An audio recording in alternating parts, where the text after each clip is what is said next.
It's Waxing Lyrical, baby. Hello, Waxers, and welcome to Waxing Lyrical with Mainz and Dutts. I'm your host, Mainz, and my colleague, a little disgruntled from the Gear final result, is Mr. Neil Dunn. How are we, Neil? This is neither the time nor the place to get into how angry I am right now, but let's just say I've done angry podcasts before. So, there will be an undercurrent of fury throughout this whole one. There will be. So if you're wondering why Neil sounded especially angry this week, he didn't like who won. Great British Break Off, Season 9. But we're not going to talk about that here this week. We're going to talk NFL, Week 9. We're going to plug into the Mainz. We're going to look at some trades that have happened today. Today is Tuesday the 30th. We're going to look at the Browns. We're going to recap Neil's trip to that there London town. And then obviously fantasy heavy, darling loser and DFS team of the week. Should we get this party started, Neil? Yeah, why not? You plug into the Mainz and let's just start. We'll start with today, I guess, which is spewed up my rundown, and look at the trades.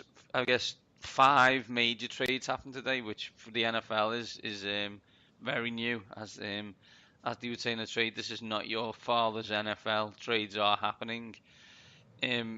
Dante Fowler from the Jags to the Rams. Ty Montgomery basically still running out the end zone from Sunday, has run all the way to Baltimore. Demaryius Thomas is a Texan.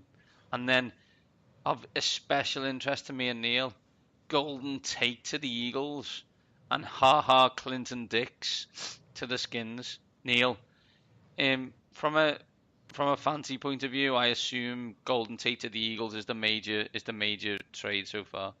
Or today. Well, you would think, because the Eagles' offense, as we've spoken about in the past, is, as Fred Chalner did make an excellent point, at this stage last season, compared to this stage last season, the Eagles' defense has only allowed 4 more points than this stage last season. The Eagles are 4-4. They were 7-1 last year. That tells you what's wrong with the Eagles. It's been the offense. So obviously adding some proven playmakers was a priority. Golden Tate is that. Now, is he going to play outside? Is he going to play in the slot? I don't know. But if you actually look in terms of their usage by the Detroit Lions, by the Philadelphia Eagles, using the next-gen stats, you'll find that Golden Tate and Zach Ertz tend to occupy the same airspace. So what this does mean is there's a good chance that Zach Ertz is going to see his targets come back, because he was getting targeted at a ridiculous rate. Didn't get an awful lot on Sunday, but I think we're going to see his targets fall down. Tate maybe pick up a few of them. Alshon Jeffrey's going to get his. Don't know now what it means for the other wide receivers, namely Nelson Aguilar. It's a good move from a footballing sense, but in terms of fantasy, I don't think it's going to make... I think, if anything, it may be a slight ding on Tate, who did see double-digit targets for the Lions on Sunday. That was his first 10-target game since week 2, I think. So there was a sign that maybe the Lions were trying to get him more involved. I don't think he's going to have many 10-target games for the Eagles. Most yards after catch since 2014, 2,736. And the second most receptions on third down for wide receivers since 2014 as well. Mm-hmm. And also was formerly my favourite non-Redskins player. Unfortunately, that will have to be shelved at least until, I think, is he out of contract at the end of the year? He is. Yeah, so very similar to Clinton Dix in that situation. No real downside for the Eagles. They pick up a talented wide receiver. If it works, they may sign him to a contract. If it doesn't, they release him and get a complimentary pick. In respect, Demaryius Thomas to the Texans, Neil. We assume it doesn't do anything because Demaryius Thomas is no longer good. No, Demaryius Thomas has gone downhill in 4 consecutive seasons. It hasn't helped, of course, by the revolving door at quarterback the Denver Broncos have had. I will, at some point this off-season, I shall certainly make this an effort. I will look at the quarterbacks of the Denver Broncos that they've drafted and that they've brought in, because as we've said in the past, they've had two truly great quarterbacks in their history, neither of whom did they draft. Because their quarterback, the decisions they have made post-Peyton Manning, and also you could argue pre-Peyton Manning, are baffling. Anywho, I digress. Demaryius Thomas has shown inconsistent hands, and he's been a sloppy route runner, so he's not been able to be trusted. He's been comfortably outperformed by Emmanuel Sanders. He goes to a Houston Texans team who are hurting at wide receiver. They obviously have all-world DeAndre Hopkins. They've lost Will Fuller. Kiki QT had an explosive start, but has gone off the boil somewhat. He's another body on the other side from Nuke Hopkins. He's due $14 million next year. The Texans are not paying that. On the other deals, I guess Ty Montgomery cuts into the Alex Collins, Buck Allen work in Baltimore. The two defensive ones, Dante Fowler to the Rams and Clinton Dix to the Skins, are very different, I think. Dante Fowler's not been great for Jacksonville, not been what they expected. Obviously injured basically in the first day of practice as a rookie. Never really got what they wanted, but the Rams get a cheap option using the only 2 draft picks I think they've got left for the next 4 years to try and win a Super Bowl. I think it's a case of, again, with Clinton Dix and with Dante Fowler, I think both teams in a situation where the rich seem to have got richer. You could now make the argument that the Washington have the best pair of starting safeties in the NFL. Why? With DJ Swearinger, Clinton Dix. I'm struggling to think off the top of my head any other team that's got 2 starting safeties of that caliber, especially now that the Eagles don't have Rodney McLeod to go with Malcolm Jenkins. And the outside pass rush was a huge area of weakness for the Rams defense. Now, Dante Fowler is coming from a 4-3 system and he's getting plugged into a 3-4. Well, I think a lot of people are saying that Ndamukong Suh couldn't fit, or maybe Aaron Donald wasn't a good scheme fit. Yes, Wade Phillips is a magician, so I think I'll trust him to get the best of him. And it just goes to show that while we have talked about contract-wise, the Rams, obviously, they are very much in a Super Bowl window. They're leaving absolutely nothing to chance. No, that's it on the trades. But let's focus on the team that Dante Fowler's just left. How was your London weekend, Neil? London weekend was excellent. The game itself was, I'm not going to say exciting because it wasn't like a back and forth barn burner, but it was an interesting game. The atmosphere was incredible. I've never seen, of the games I've been to, possible exception of the Pittsburgh Steelers, I've never seen so many jerseys for one team. It felt like an Eagles home game. I was sat around Philadelphia natives who said it sounded like a game at the Link. And obviously, in keeping with what the Eagles fans do, when the Jaguars cheerleaders came on, they were booed. When the Jaguars marching band came on, they were booed. Whenever the screen showed a Jaguars player went on defense saying, "Come on, time to make some noise," they were booed. It was what Eagles did. The Eagles did.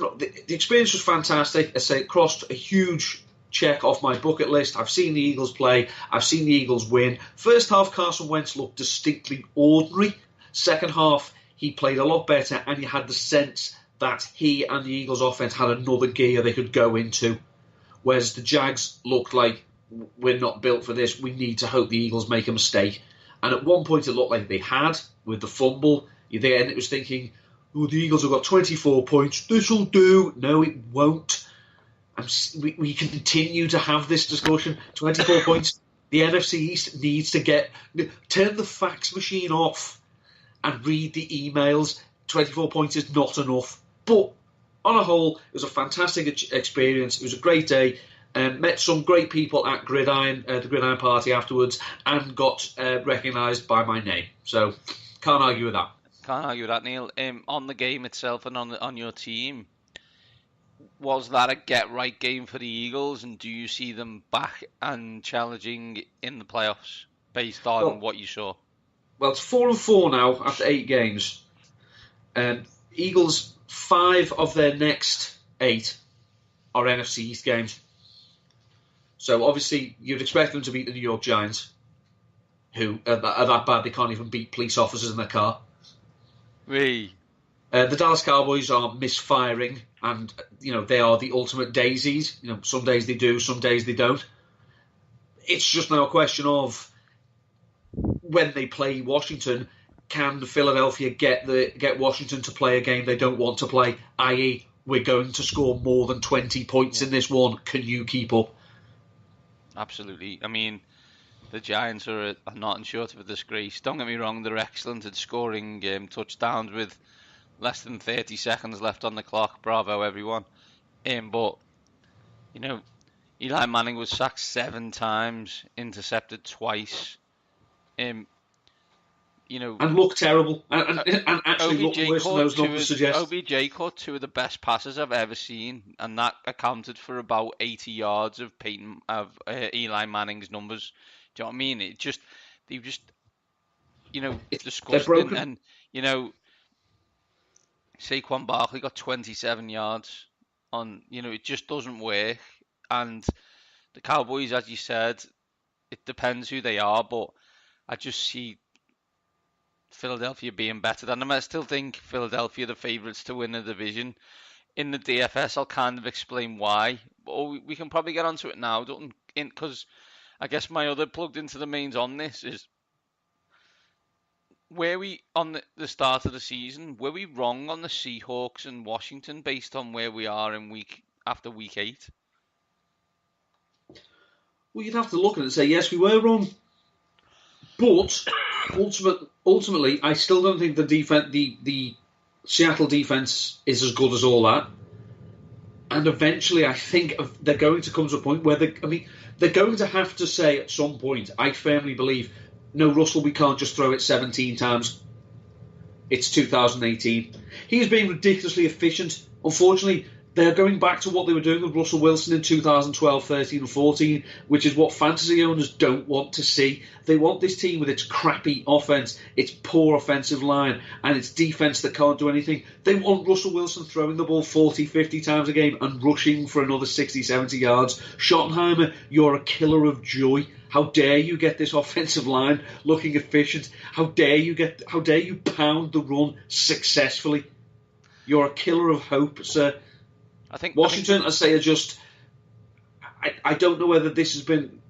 Once they traded for Alex Smith, they realised, we're not getting the Smith who played last year. We better coach around him. I think I would love to have seen what this Washington offense would look like with Darius Geis and not Adrian Peterson. But that is not to take anything away from what Adrian Peterson is doing. And just goes to show that running backs matter so much that you can take 33-year-olds off the scrap heap and they'll look presentable. I think, they'll look more than presentable. But yeah, I think on Seattle, I think we underestimate the college nature of Pete Carroll at times, where we say, this defense is awful. But it's actually not. It's just a load of lads we don't know, we've never heard of. Because they've got rid of all the famous people who kind of got too big for their boots. And they stopped being interested by Pete Carroll doing rah-rah. However, if you're an undrafted rookie free agent, then you're interested in Pete Carroll giving rah-rah because you're looking for a job. And look, lo and behold, they're better on defense. And yeah, I do think, the Seattle and Washington do have one thing in common. They are fax machine offenses in terms of, let's pound the rock 40 times and throw it 17. Not sure it's going to work every week, but it'll work more weeks than not because a lot of teams aren't very good. Washington's issue is what you just said, is what happens when the other team scores 28? What happens when the other team scores 30? So Washington in the next 2 weeks have 2 terrible defenses in Atlanta and Tampa Bay. The issue is those teams lose a load of games 34-30. So can Washington score 34 points? I don't think they can, but we're about No. to find out. I guess last thing, Dutton, we can't leave without slagging off Hugh Jackson one final time. And then the serious question is, what do you do if you were the Browns? Well, what you don't do is keep Hugh Jackson after a 1-31 run. You don't do that. You don't then allow him to pick his offensive coordinator. That should have been I'd like to appoint Todd Haley. Okay, Hugh, I'm going to need you to come into Sashi's office because we're going to have a conversation that's going to end with you leaving the employ of the Cleveland Browns. Unfortunately, dysfunction leaks from the top down. As long as Jimmy Haslam has anything to do with that team, they are going to make boneheaded decisions. Now, if John Dorsey is allowed to pick a head coach, then I think if John Dorsey has been around good football people, which he has, let's remember, we can say what we like about John Dorsey, the way he will mismanage the cap eventually, which he will. He has been around people who know about football. I'm talking about Andy Reid. I'm talking about Pete Carroll. I'm talking about other people in the Green Bay system. Mm-hmm. If he is allowed to handpick a coach, then he has to be allowed to stay with that coach. There's no point in 2 years' time if they have a bad draft, firing him and bringing someone else in because you're just doing this whole thing again. Let him. He has seen off Hugh Jackson, for want of a better word. A year to the day almost since they tried to trade a second and a third for AJ McCarron. But that time has passed. They have to allow John Dorsey to pick his own head coach. And by that I mean not Greg Williams. How that man is still employed in the NFL is beyond me, regardless of his scheme or whatnot. The fact is he's a scumbag in a league that is now obsessed with player safety, and the league still employs someone who was as flagrant in the desire to inflict physical injury on professional human beings. The man's scum and doesn't deserve to be in the game. But I digress. The Browns have so many pieces in place. They've got a young, talented quarterback. They've got a young, talented running back. They've got a talented wide receiver core, potentially talented tight end. They've got some good parts on defense, like Denzel Ward, Larry Ogunbowale, Myles Garrett. You've got talented pieces there.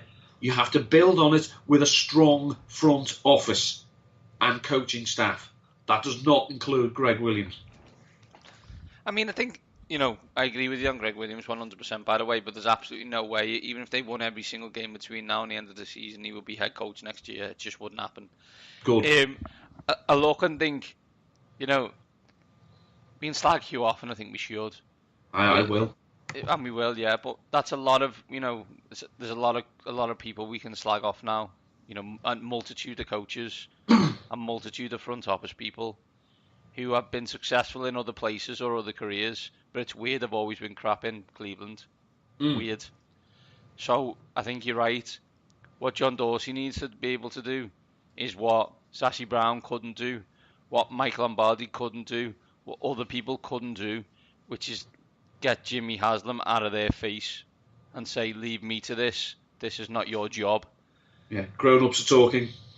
Exactly. You've hit the nail on the head. They've got the number one pick in the draft, a quarterback, who, let's be honest, although we don't know a lot, looks like he's got a load of talent. So this is simple. Surround him with offensive-minded people who allow them to do clever and imaginative things. For me, it's absolutely simple. I don't know why it hasn't already happened. I already will have contacted Lincoln Riley at Oklahoma. He was his coach. He was Baker Mayfield's coach at Oklahoma. He knows the scheme. This isn't like, oh, look, 10 years ago, can't get a college coach in, they'll run a college scheme. That's cool. Andy Reid runs a college scheme. Yeah. They all run college schemes. Now, Sean McVay runs a college scheme. Get over it. It's not like that anymore. Get a sharp offensive mind and then give him a intelligent,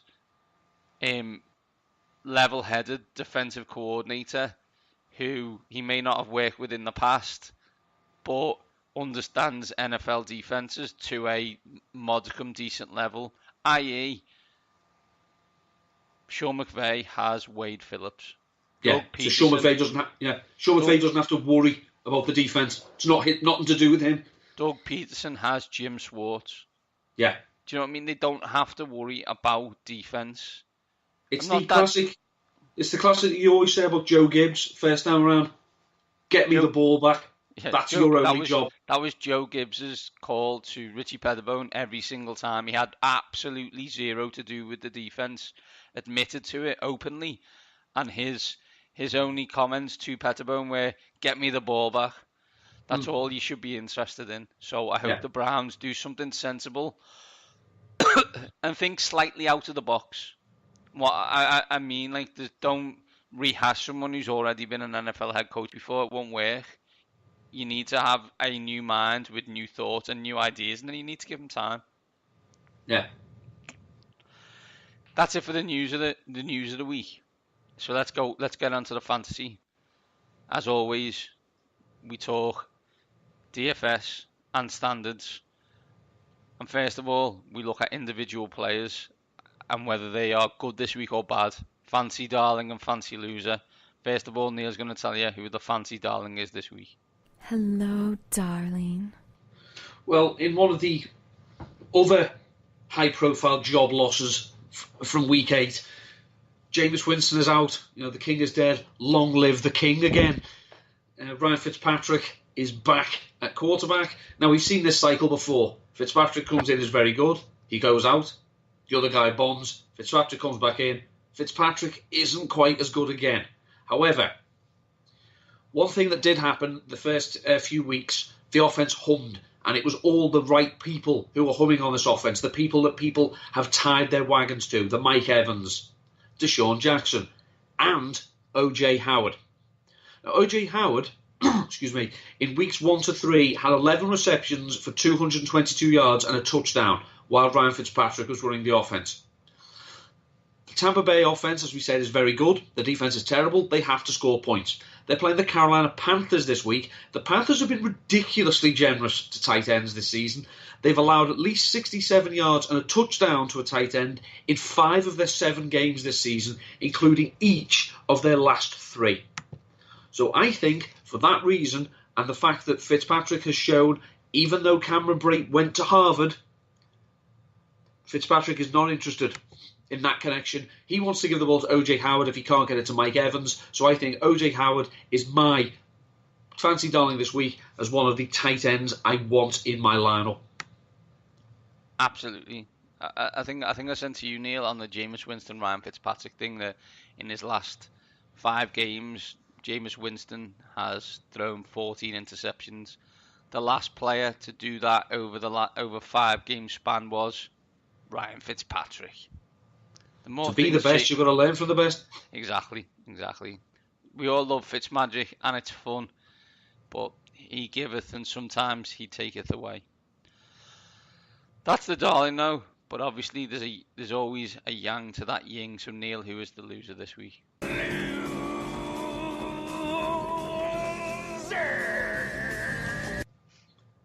If you can avoid it, I would not start Drew Brees this week.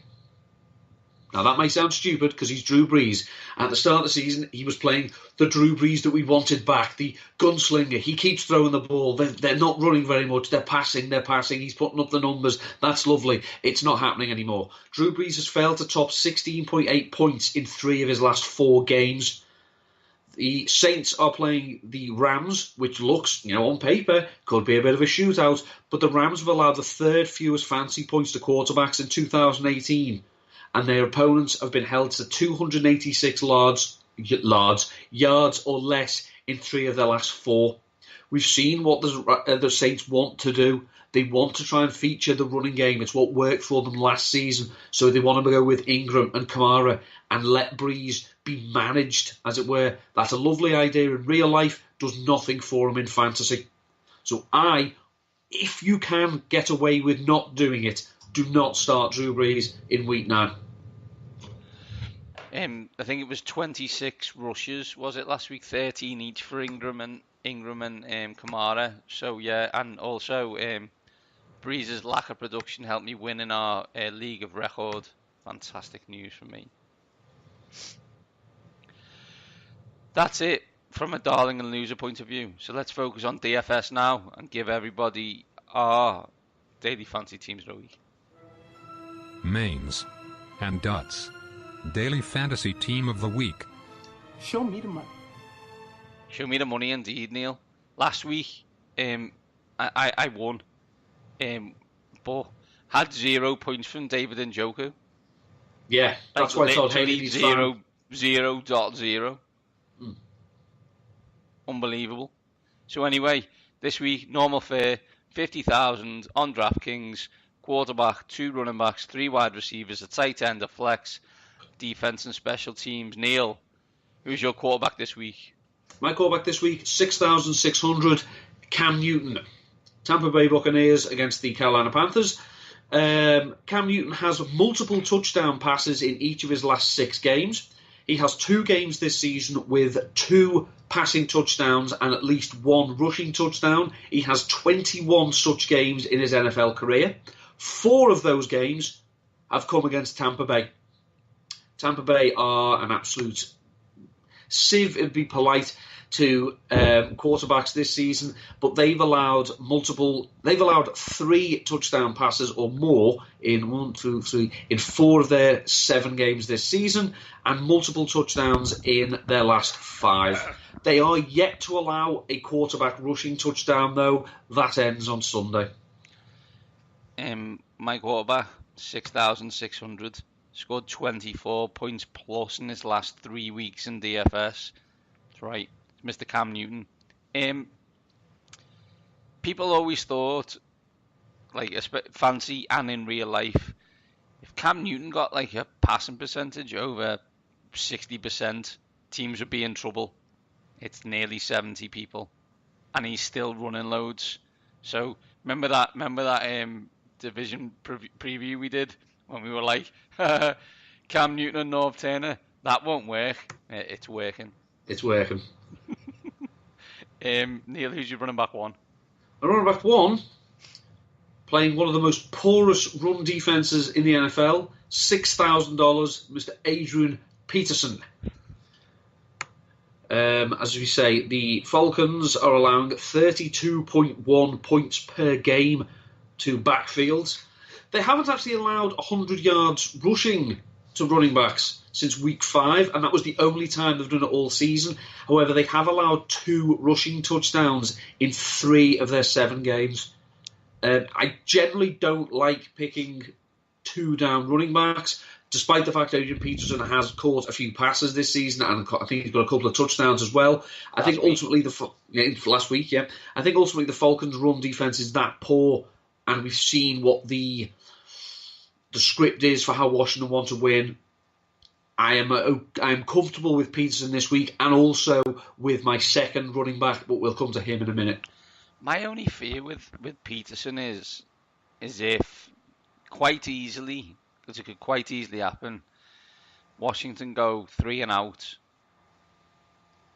Atlanta score a touchdown, Washington go 3 and out, Atlanta score a field goal, Washington score a field goal, and then Atlanta score a touchdown. It's 17-3. He's game scripted out. Exactly. That's got to be your only fear if you go Peterson. My running back. I think it's a big fear as well. It would have been a bigger fear if the running back who would then benefit is Chris Thompson, but as he's still nicked up, I don't have the same level of faith in Capri Bibbs. No, I think he's still going to play, but that just means they're not going to win. Running back 1 for me was in my team last week. Got one play of 70 yards and a touchdown. This week, Tariq Cohen is playing the Buffalo Bills. Yesterday, in fact, James White, who I also picked last week, got 25.4 points against the Buffalo Bills. I expect something similar from Tariq Cohen this week. Tariq Cohen is the best running back on the Bears for the offense they want to play. And it's almost like but you haven't noticed, I always find this really weird when there's like, you've got 2 running backs and then there's like a load of noise around this one's better than the other one, that it seems that then they actually give plays where Tariq Cohen can get in space and run for 70 yards, and then when they get Jordan Howard on the field, they say, "Can you just run at that fat lad straight ahead of you, dead fast, and Yeah. get 2 yards? Nice one." Not really fair. Not Who's fair, your, but who's your running back 2, Neil? my running back 2, again, 2-down grinder for 5,100. It's Latavius Murray. The Vikings are playing the Lions. The Lions, despite trading for Snacks Harrison, continue to bleed from the front, as it were. They have allowed 100 yards rushing to running backs 5 times this season, and the two times they didn't, they allowed 88 and 87 yards. They've allowed a rushing touchdown in each of the last 2 games to running backs. And we've seen that Murray, if they don't pass to Diggs and Phelan, the Vikings offense doesn't really have an awful lot. But the Vikings have shown that they can lean on Latavius Murray, which has been helpful because Dalvin Cook has obviously been a huge disappointment. Injury, I know, I'm not criticising, but Murray has been serviceable. It's not my favourite player in the NFL, although I do think the Eagles have got his poor man's version in Josh Adams. But for the price he is, for the situation he's in, I don't hate him this week. Obviously, could be a similar situation to, it's a great matchup when the Vikings play the Bills. Yeah, we know that didn't work, but as we've said, that was the blip. My running back 2, 5,100. This guy scored 20 points in the last 3 weeks. It's Latavius Murray. I'm gonna make a mental note now to all the listeners to remind me when we draft next year, that when we've done a draft and we've drafted running backs who we kind of understand don't matter, that I make sure that I also then draft the handcuff related to that person being injured. Because at the moment, at that point, that would mean that I would have James Conner and Latavius Murray rather than picking up TJ Yeldon off a scrap heap last week. Grab me a river. I know. Who's your wide receiver 1, Neil? Wide receiver 1, $7,000. It's the wide receiver 1 of the only unbeaten team in the NFL. It's Robert Woods. We've picked the same team. We've basically picked the same team. Okay, carry on. Robert Woods, he's not got into the end zone of late, but he is still seeing the bulk of the targets in the passing game. The Rams, are playing the Saints. The Saints have allowed more than 200 receiving yards to wide receivers in each of their last 2 games. And have 2 games this season where they've allowed 4 receiving touchdowns to tight ends. So they're not great. They were better against Minnesota, which, as I say, is no mean feat considering the wide receiver core at the Vikings' disposal. But the Rams' offense is just humming. I've also picked Robert Woods. 7+ targets for the last 4 weeks. Last season we were nervous about picking any Los Angeles Rams wide receivers because they were spread out quite a lot. With Kupp's concussion issues, Woods has become a main threat, so I find this really good. And let's be honest, Rams in the Superdome against the Saints equals track meet. Mm-hmm. Who's your wide receiver 2, Neil?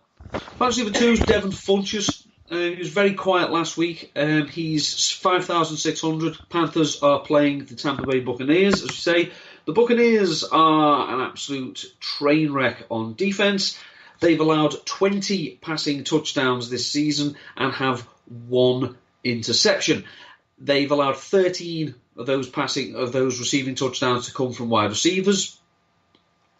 They have given up 15 receptions to wide receivers in their last 3 games, at least 15, and more than 200 receiving yards in 2 of their last 3.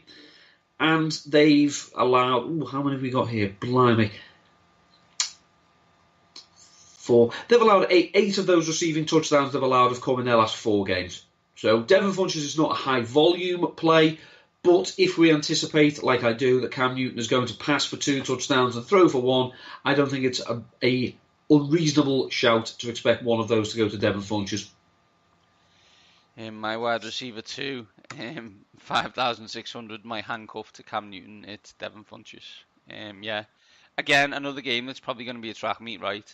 You would hope. You would hope so. So I expect them to score a lot of points. And due to that, I'd expect Funches to get a lot of yards and probably a touchdown or two. Who's your wide receiver 3, Neil? 4,600. He was not traded today. Devontae Parker, the Miami Dolphins. The Dolphins are playing the Jets. The Jets are have seen one of the highest number of wide receiver targets this season. They've allowed 10 receiving touchdowns to wide receivers.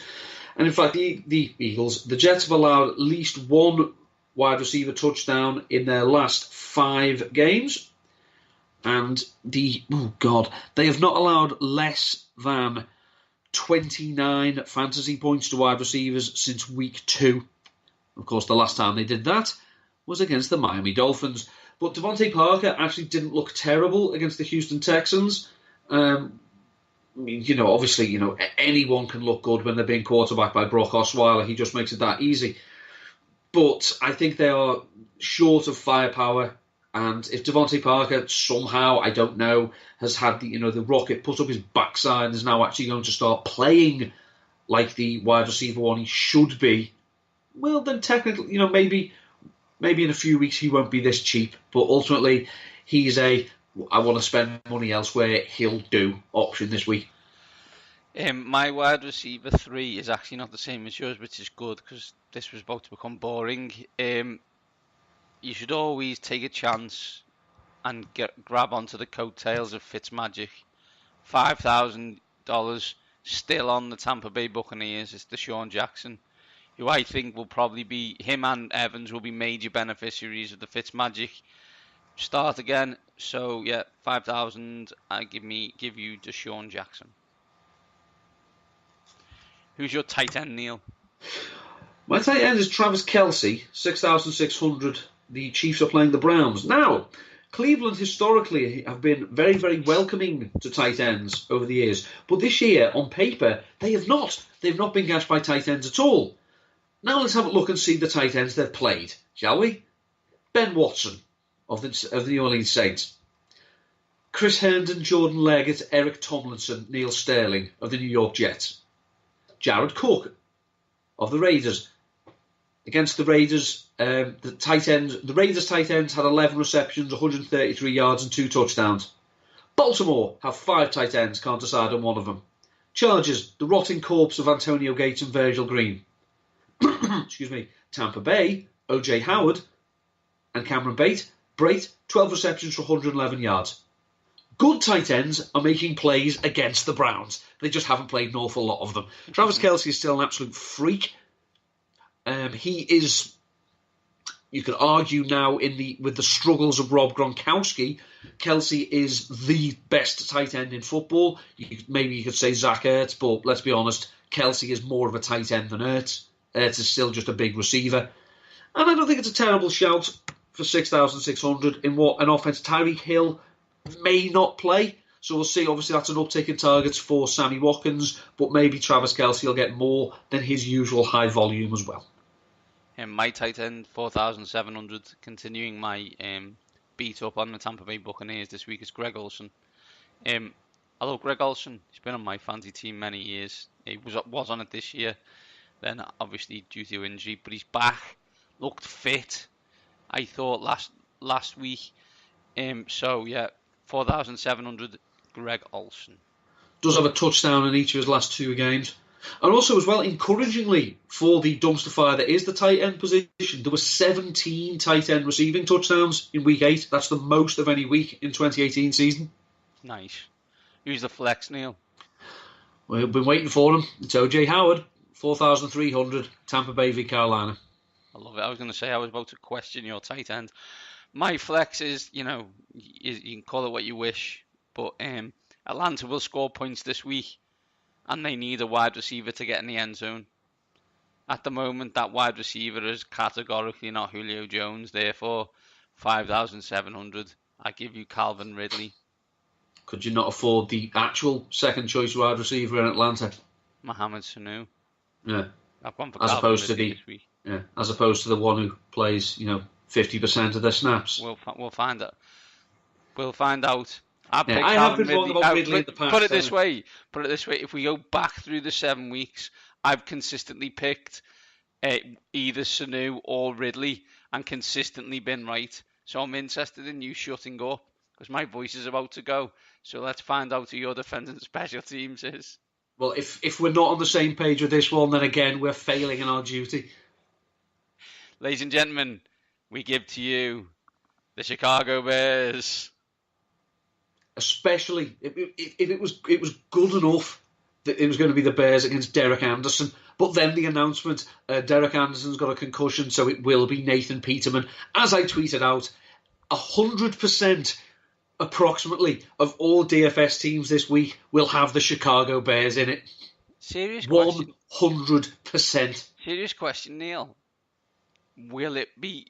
No Derek Anderson. No Josh Allen. However, the Bills have just picked up Terrell Pryor. Will Nathan Peterman finish the game? I'm going to set the over-under pass attempts for Terrell Pryor in this game at 2.5. I'd probably take the over. Because it could happen. As Neil and I have said, until proven otherwise, we're picking against the Bills. First selection on my team sheet. How the Bears were only 4,100. You think that like DraftKings would be like, nah, I'm not having everyone picking the Bears. These are 6,000. No, not bothered. Still 4,100. Okay. Yeah, full on dillygaff by DraftKings. Okay, Neil. Let's recap. Who's your quarterback? Cam Newton. Same here. Who's your running back 1? Adrian Peterson. I've got Tariq Cohen. Running back 2. Latavius Murray. Same. Wide receiver 1.